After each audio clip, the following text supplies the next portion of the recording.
د یو ورور تپوس کړی دی چې زه په یو ګناه کې اخته یم او هغه ګناه دا ده چې زه په خپل لاس سره شهوت پوره کوم او ډېر کوشش مو وکړو چې دا ګناه پرېږدم خو نشم پرېښودی نو ستاسو څه نصیحت دی؟ الجواب زه درته په الله قسم خورم روزانه زما نه دې سوال کېږي ما په الله قسم وخوړو د الله په کور کې ګورئ ښه که هغه د واټساپ په لارې او که هغه په موبایل باندې میسیج وي او که هغه د موبایل ټلیفون او که هغه بل څه ذریعه یي خو ما نه دا سوال کېږي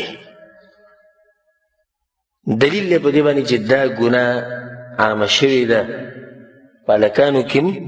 او په جنکو کې هم نو دا رور لا ښه و چې تپوس یې وکړو نصیحت غواړي او کوم چې دا خبره پټه ساتلې ده نو ښه په نقصان کې پراته دي زه به د زړه د کومې نه دغه رونو او خویندو ته نصیحت وکړم کوم چې په دې بیمارۍ کې اخته دي او یو څو طریقې به ورته بیانې کړم ډېرې قیمتي چې دا طریقې دوی استعمال کړو په دې عمل وکړو دې ګناه نه به الله ساتي اول خو دا خبره یاده ساتئ چې استمناء دې ته وایي په خپل لاس باندې مني ویسته که هغه هره طریقه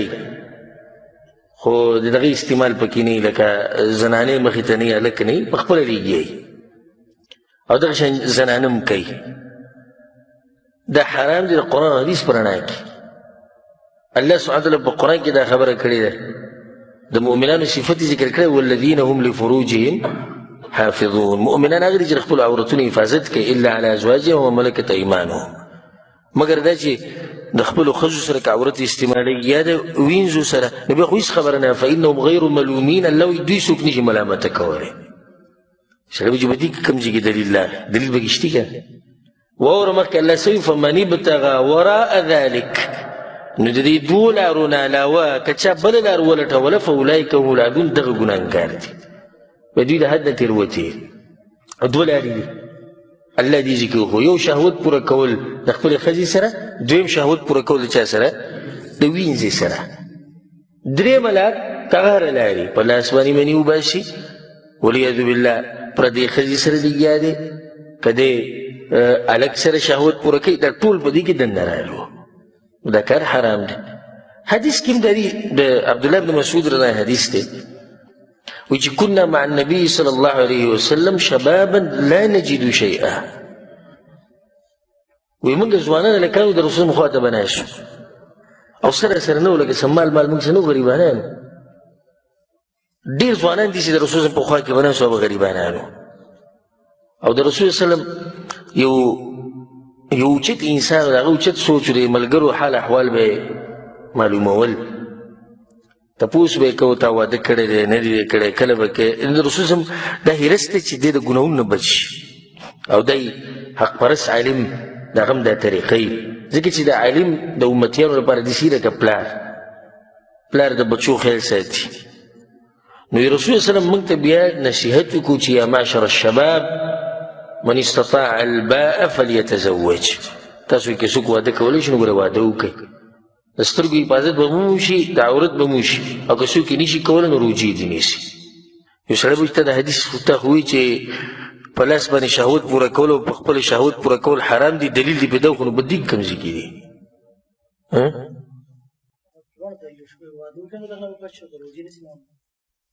نه په دې کې دلیل دی چې دا کار ته چې کوم کې ده حرام دی او هغه داسې روجې نیوه اسانې دي او که په لاس باندې شهوت پوره کول اسان دي څه اسان دي شهوت پوره کول اسان دي ولې رسول صم دا ګرانه طریقه ښیي بیا ولې رسول صم ته پته نه چې داسې یو طریقه شته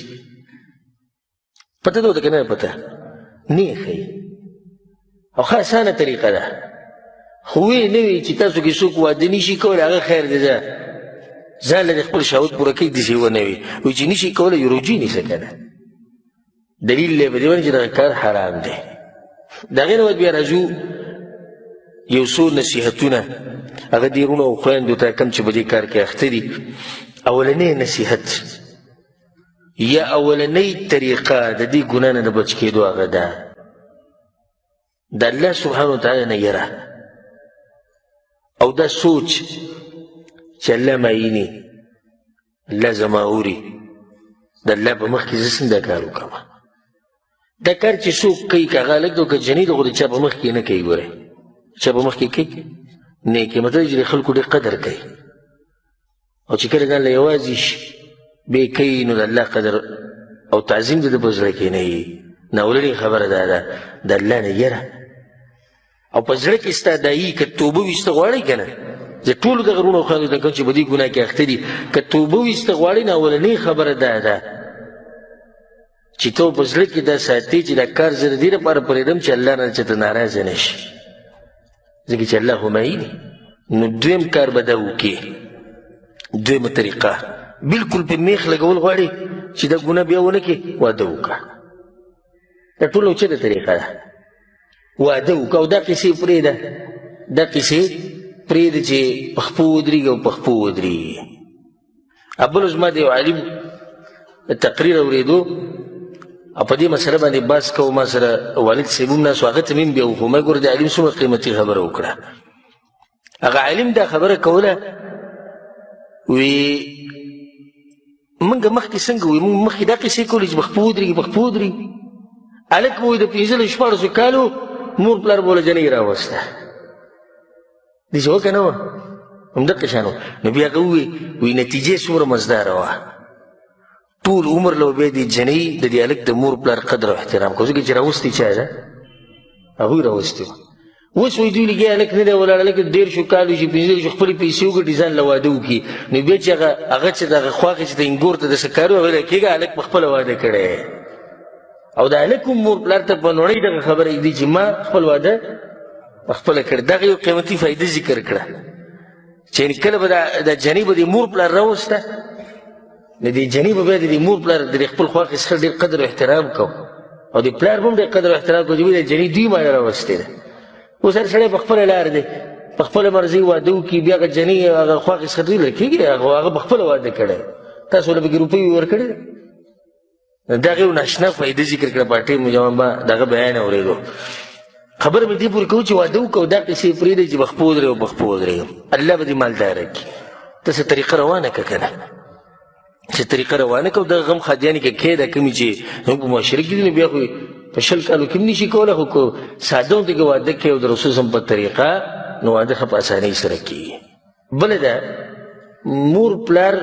که هلک او جنۍ له واده نه کوي نو د هلک او جنۍ له پکار دي چې په څه طریقه د دوی د غوږ ته دا خبره ورسوي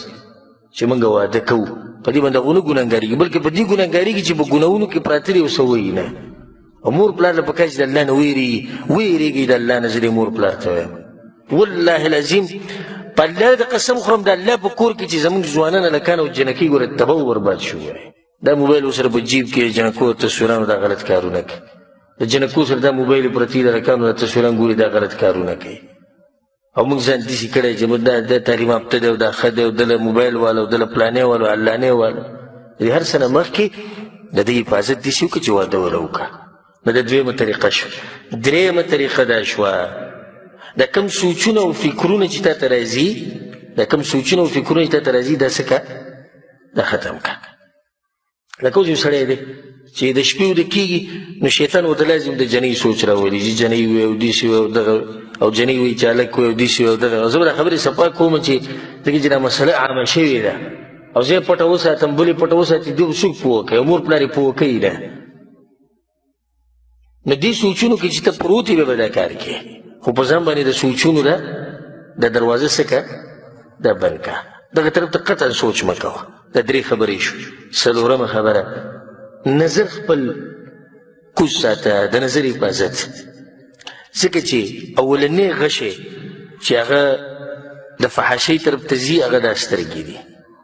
او دا موبایل چې نه وي، دا موبایل چې نه وي او دا قصې نه وي، دا فلمونه او دا ډیشونه او دا شینه مینه. پخوا چې د چا دا ګناهونه کړي دي، اوس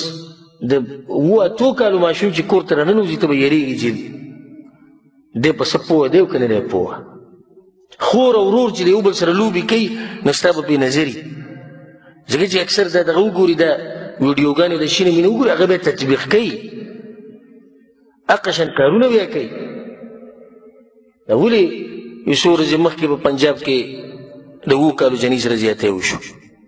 بیا ولې په مردان کې وشو او ولې په کراچۍ کې وشو، ولې وجه یې دغه موبایل دی. دغه موبایلو خلک دې ځای ته راورسول، دې پوځي دی شهوت یې دې ځای ته راورسي چې دې ځای ته شهوت راورسي، نو دی بیا نه د 7 کالو جنۍ ته ګوري او نه د 5 کالو جنۍ ته ګوري، او نه بیا مور ته ګوري او نه بیا خور ته ګوري. پرون مې ویډیو کته د 80 کالو بوډا په کراچۍ کې او د 7 کالو ماشومې ته لاس اچولی او خلکو رانیوللی وایي د 80 کالو او د 7 کالو جنۍ ته لاس اچولی. ولې وجه هم دغه موبایل دی او دا قیسې دي. دا د خپلو کورونو کې د موبایل مه ساتئ او مه دا چې بس جنۍ کولاو کې ماله موبایل وي تا موبایل لېږلی، هلک وي ماله موبایل وي تا لېږلی. کور کې موبایل کافي ده که یو وي د ټلیفون دپاره رابطو دپاره، خو هر یو سره جدا جدا موبایل او هغه ځان له په جدا کمرو کې ناستې، ته دې څه خبرېږي؟ ته دغونه څه خبرې؟ نه د نظر حفاظت الله په قرآن کې څه وایي؟ قل للمؤمنین یغضوا من ابصارهم، ووایه مؤمنانو سړو ته چې د خپل نظرونه کوز ساتي. دغه شان یو نصیحت هغه دا دی، 5مه خبره هغه دا شوه چې د هغه ځایونو نه ځان لرې ساته چې هلته د انسان کې د شهوت راوچتېږي. هغه ځایونو له مه ورځه، لکه بازارونه شو، باغچې شوې، کوم ځای کې جنکۍ ډېرې ګرځي راګرځي، هلته مه ځه. دا څو خبرې شوې؟ 5. 6مه خبره دا ډېره فایدهمنه خبره ده، یوازې ډېر مه پاتې کېږه. سړی یوازې شي دی دا ګناه کوي. که هلک ته او که جنۍ ده زه هغو ته دا وایم چې یوازې مه وده کېږئ، یوازې کمره کې مه اوسېږه، بیا به دا ګناه کوي. ځکه چې کله کله داسې چې سړی یوازې شي او هلته تقوا نه وي، د الله نه یره نه وي، بیا دا ګناه کوي. خو چې کله ورسره خوا کې څوک وي، روري ملګری د جنۍ سره خوري موري، نو بیا دا کار دا نه کوي. او دا یو فایدهمنه طریقه ده ساتي چې یوازې چې څومره یوازې کېږي نو نقصان به در رسي. نو کوشش دا کوو چې یوازې کېږي ډېر ما. دا څو خبرې شوې؟ 6. 7مه خبره دا شوه په عباداتو کې ځان مصروفه کوي که نه. په عباداتو کې چې کوم تا سره فارغه وخت دی نو په عباداتو کې ځان مصروفه کړه، تا ته به ټیم نه میلاویږي د دې ګناه کولو. 8مه خبره دا شوه چې هغه بیماریانو ته وګوره او په هغې کې سوچ وکړه کوم چې د دې کار د لاسه په انسان باندې راځي. نظر کمزوری کېده غټه بیماري ده. کوم سړی او ښځه شهوت په خپل لاس په خپله پوره کوي، د دوی نظر کمزوری کېږي، اعصاب کمزوری کوي، دماغ کمزوری کوي. او دغه شان عورت هغه څه شي هم کمزوری شي، عضو تناسل چې کمی هغه کمزوری شي، په ملا باندې دردونه راشي. دا نن سبا د ځوانان چې کوم دي ډېر پکې داسې دي چې دا د ملا دا تکلیف او بیماریانې په وختي راغلي، نو د هغې ډېرې وجې کېدی شي. خو یو وجه دا ده چې په دې کار کې اخته دي، د هغې د لاسه د ملا دردونه او دا هر څه پرې راغلي. دغه شان بچي نه کېږي داسې سړي چې کله به یو سړی داسې درجې ته ورسي چې بلکل دا نشه ده، نو بیا د هغه نشه شي، نو بیا بچي نه کېږي. ځکه چې هغه جراثیم چې څومره هغه ټول څه شو، هغه ضایع شو. اوس یو هلک ته 15 کالو په عمر کې واده وکړو او د 15 کالو په عمر کې دی بالغ شوی او 10 کاله د دا کار کړی دی، په د ورځې څو پیرې کړی دی، نو لکه ده چې 13 کاله په واده کې تېر کړي، نو دی به اوس څه بیا بچي به د ویشي، څه به د زور او طاقت وي. ځکه چې 13 کاله خو هغه مخکې تېر کړي دي، لکه ته وایي چې واده یې شوی دی، ځکه چې خو په دې ګناه کې اخته دی که نه. او زه به دا خبرې تاسو ګورې ښه صفا کوم چې موږ به ښه پوه شو. ښه دغه شان د دې د لاسه دا بیماري هم لګي چې سړی د ښځې د ساتلو بیانوي، کمزوری شي. سړی د ښځې د ساتلو نه نو بیا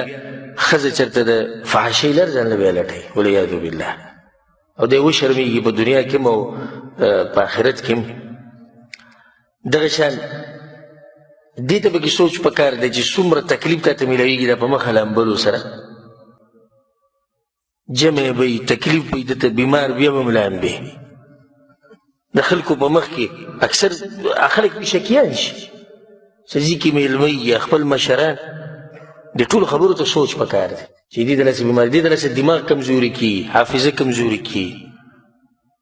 د دې دلاسې سړی داسې دغه غونته کې شي چې نانګاره یعنې کوم خلک چې دې کې ډېر دغه شوي دي هغه داسې نانګاره غونته کي او دا داسې مرض دی والعیاذ بالله چې په دې کې څوک اخته شي نو د خپله ښځه وله خوند نه ورکوي یعنې ښځه به ورسره یي خوا کې خو دا ګناه به کوي نو دا دومره خطرناکه ګناه ده دا څو خبرې شوې اته نهمه خبره هغه دا ده چې دا خبرې د زړه نه وباسئ د بعضو په دې زړونو کې دا ده وی یا زنا کول یا دا کول نو زه خو دا وړه خبره کوم که نه د بعضو لکه ځان ته دا کار په دې روا کړی دی چې یا به زنا کوم نه ولې به یا زنا کوي یا به دا کوي ولې رسول صلی الله علیه وسلم صحابه کرامو ته یا واده وکړئ یا روژې ونیسئ ته څنګه وایې چې زه به یا زنا کوم یا به دا کوم زنا خو دواړه دي خو دغه زنا چې دی مشره خور ده او دی څه ده دا کشره ده یو شی دی نو دا خبره به د زړه نه وباسئ لسمه خبره هغه دا شوه چې مضبوطه اراده او مضبوط عزم چې زه به شیطان ته ځان نه سپارمه لکه دا کسان وایي موږ څه وکړو راشه خلکو داسې داسې ګناهونه پرېښودي دي چې د هغې پرېښودل سم ګران دي او ته وایې زه څه وکړم خو مې کوه که نه بس پخه اراده وکړه او چې کله پخه اراده دې وکړه پوخ عزم الله به ستا مرسته کوي او خصوصا هغه خبره ته بیا کوم چې یوازې به وخت نه تېری په کې یو روایت زما ذهن ته راغی په هغې کې دا امام احمد بن حنبل رحمه الله راوړی دی چې ان النبي صلی الله علیه وسلم نهى ان يبيت الرجل وحده رسول صلی الله علیه وسلم منع کړی چې سړی یوازې د شپه نه تېری د حدیثونو کې هره مسله شته رسول صلی الله علیه وسلم دا خبره دې لپاره کړې شریعت په هره خبره کې فایدې وي حکمت دا څو خبرې شوې لږ شوې یو لسمه خبره هغه دا ده چې دغه نبوي علاج استعمال کوي روجې نه د روجو سره د شهوت کمیږي او بیا دې کې فایدې لپاره دا خبره ذکر کوم چې د بس کسان دغه دوایانې خوري د شهوت کمولو لپاره دا دوایانې خوراک نه دي پکار ځکه چې پای کې نقصانات ډېر دي اکثر د شهوت بالکل ختم کی دولسمه خبره هغه دا ده چې کله د شپې اوده کېږي آداب شرعي هغه ټول استعمال کوه آداب شرعي دا دي چې د اوده کېدو په وخت کې دغه اذکار ووایه آیت الکرسي ووایه اخرني 3 سورتونه ووایه نو الله به ستا حفاظت کوي دغه شان یو خبره دا ده چې صبر په ځان کې راولئ دا ماته پته دی چې ځوانه لکه و ځوانې جنۍ ته د ګران کار دی چې هغو شهوت په زور کې او په جوش کې او څه طریقه نه وي نو په دې ټیم کې د صبر نه کار اخیسته پکار دی او الله به د هغوی مرسته کوي چې څوک دا کار وکړي الله یې مرسته کوي ځکه حدیث کې سره چې من یستعفف یعفه الله رسول صلی الله علیه وسلم وایي څوک چې ځان د ګناه نه ساتي الله یې ترې ساتي بیا رسول الله صلی ومن یتصبر یصبره الله او څوک چې صبر کوي الله ولې د صبر توفیق ورکوي نو زه د غرونو خویندو ته وایم چې صبر او اخرنۍ خبره هغوی ته دا ده چې که په دې ګناه کې واقع شوه هېڅ خبره نه ده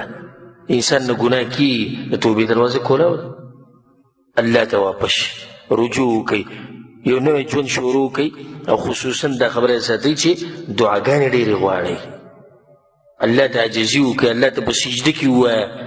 الله ته په مانځه کې ووایه الله ته په عامو دعاګانو کې ووایه چې الله ما دې ګناه نه قرار کړي